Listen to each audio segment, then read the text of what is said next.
Do you have trouble saying no to people without feeling guilty? Do you have the tendency to want to please them and to do things that you don't necessarily want to do just because you might be trying to avoid conflict or to hurt somebody's feelings by saying no? But it is important to set boundaries and follow your gut instinct. If you don't feel like doing something, it is okay to say no.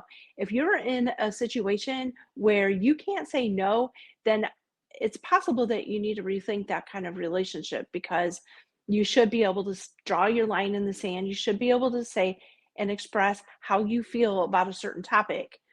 And if you don't want to do what they're asking you to do, if their reaction is hinged on you saying no and they're going to blow up, then you have to wonder if that's just a manipulation tactic that they've learned somewhere down the line. Doesn't mean that you have to continue their toxicity, or it also doesn't mean that you should continue being passive aggressive, let's say, by saying yes, but then being mad about it and then taking it out on them and resenting them later.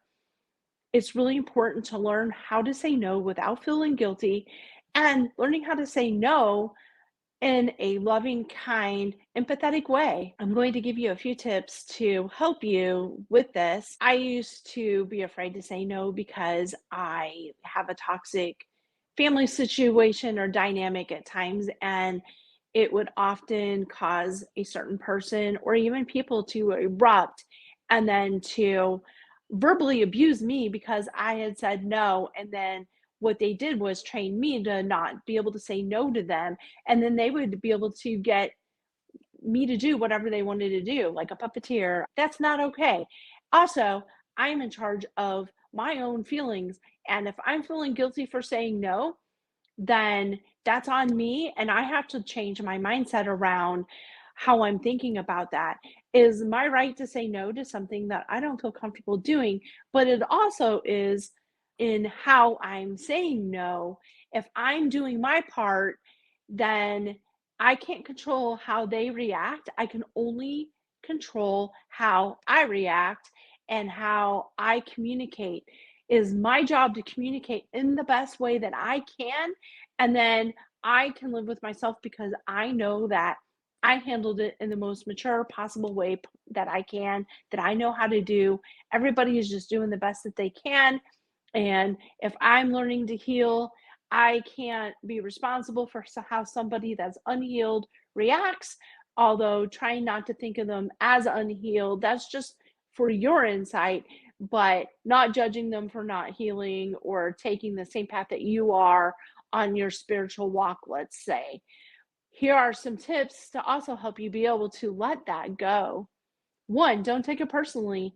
It's not really about you, and learning how to communicate by saying the word I instead of you, because you will automatically put them on defensive. Like if I said, you always ask me to do this and I don't want to, that is going to be met with resistance and defensiveness. But if you can say, I just feel so busy in my schedule, I'd love to be able to help you if that's true. And I'm not able to do that at this time. You don't even have to say I'm sorry. You can just say, I hope that you find somebody else that can do this for you. Having some understanding. I realize I just can't do that right now. I'm really busy. I am working 10-hour days. I really hope that you can find somebody else that can help you out. Or I can't help you out this weekend, but I can help you out the following weekend. That's not necessarily saying no, but that is setting a boundary. You can even express gratitude. Hey, thank you for asking me and thinking about me. I'm not going to be able to do that this time, but yeah, I wish you the best of luck finding somebody. And never feel obligated to give an explanation. You don't owe them that. If you want to give that to them in a very brief way, don't go on and on and on because then they can feel like they might know what tools to use to try to make you feel guilty. But if you can just use a brief, I can't do that this weekend because I have other plans. You don't have to get real specific and you don't even have to offer that. You can just say, I'm sorry, I'm busy this weekend. You can also use empathy in a way that shows them that you care and expresses that you understand how hard it is to find somebody to do that. That can kind of help soften your blow and stand your ground. If somebody keeps trying to make you feel guilty or keeps trying to gently nudge you, hoping that they'll change their mind, maybe you've changed your mind before and they've learned the pattern of if they just keep on and keep on, that you will feel guilty and change your mind. Draw that line in the sand. And once you say no, don't go back. Don't let them change what you have decided is best for you. But again, try to stay soft about empathizing with them. You say it once, if you have to repeat it twice, that's fine, but you don't have to continue saying no to them. You can also choose to tell them that you need to get off the phone because of whatever reason, or you can just say, "Hey, I need to run. I will catch up with you later." But don't let them keep badgering you for 20 minutes. Set that boundary, and if you have to cut it off, that's okay.